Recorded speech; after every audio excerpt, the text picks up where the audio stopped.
Hey, congratulations. We've been looking for just the perfect home for you, and we found it. And the contract was accepted. So now we're going to move to the 9 steps from the contract to close. But before I get into that, I have one very important thing to tell you. You can go and do all the looking at furniture, appliances, get them all picked out, but don't buy them. Remember that you need to keep your credit clean. So don't apply for credit cards. Don't charge any big purchases to your credit cards because that all affects your debt to income ratios. And if that changes too much, it could affect your ability to get a loan. And on the same note, if you have a change in your job, as soon as that happens or you have knowledge of it, you need to talk with your lender and let them know about it, okay? All right, so let's move on to the 9 steps. First thing we're going to do is determine what inspections you want to have done on the house. Now typically we do a whole house, mechanicals, and we do a termite, that's usually required by the lender, and then we also check for radon. Those are the customary inspections we do, but there is a whole list of inspections that can be done on the house. I'll get that list to you and you can determine what you want to have done. Now keep in mind, based on the contract we wrote, we have to have those inspections all completed within 10 days of the effective date of that contract. Once you've determined what inspections you want done, we need to get them scheduled. And this is going to be done, I will be at your inspections, so I'd like to be involved in the scheduling of them, but we want to make sure that we take the time to get them all done. Now, your whole house inspection is going to take about 3 hours, give or take, depending on the size of the home and what all inspections that you are wanting to have done. So be sure you plan on taking that time. Now if you can't be there, that's okay. I will be there during all of those inspections and I can fill you in, or you can come at the end and get a review of what inspections, what was discovered on inspections. So once we have the inspections done, the next thing we're going to do is take all those reports and review them. As a result of those inspections, we're going to determine what repairs we want to have done, if any, or instead of doing the repairs, we may ask for some closing costs to be paid or an adjustment in the price. Now, if we ask for inspections to be done, or I'm sorry, for repairs to be done, what we're going to be looking for are the major non-functioning and hazardous issues. Every house has a plug that's not going to work. Every house has a leaky faucet or something with plumbing. We're looking for those big ticket items that we want the seller to absorb the expense and the cost in getting those repairs done. So now we've done all of our inspections and we are sending over a document called a resolution of unacceptable conditions. And that is where we're going to list all the things that we want done or the adjustment in the price. We have 5 days to negotiate the results and what we are going to, or what we're going to have them do as a result of that.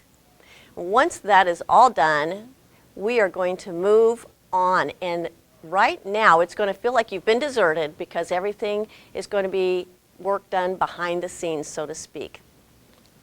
But this is your opportunity to tie up loose ends and get ready for the big move. So the first thing you want to do is to get your mover scheduled. If you're going to use movers, start calling and getting bids. If you need information about the house, feel free to give me a call or start making arrangements with your friends to come over and help you with that big move. The next thing you want to do is to call the utility companies. Now you're going to have the utilities transferred into your name on the day of possession.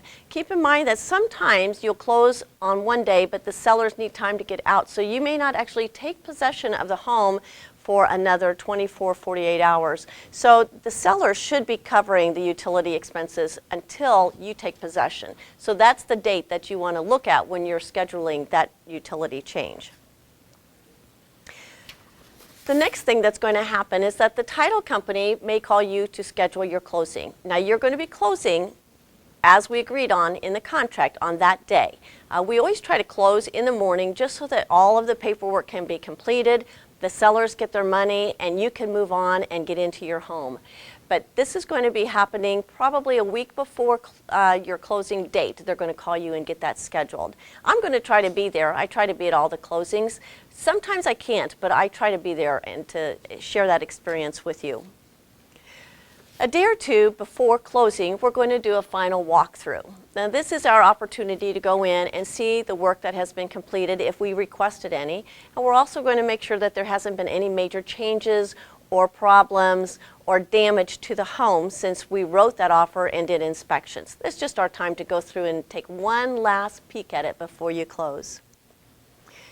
The day before closing, maybe 2 days, the lender gets all the numbers over to the title company, and the title company puts together what's called a HUD statement.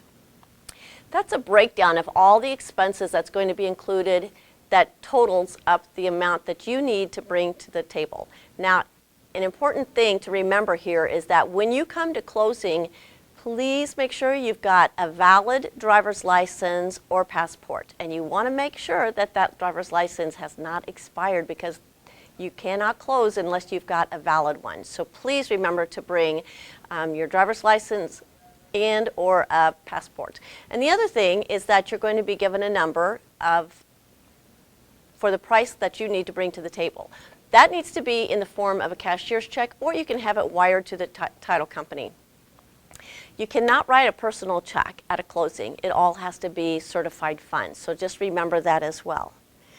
So you've gone through these 8 steps, you're at your closing, you've signed all the paper, and congratulations, the house is yours. You'll get the keys and you'll be able to move into your new home as agreed on in our contract. I'm so glad that we've got through this experience together, and I have so enjoyed working with you.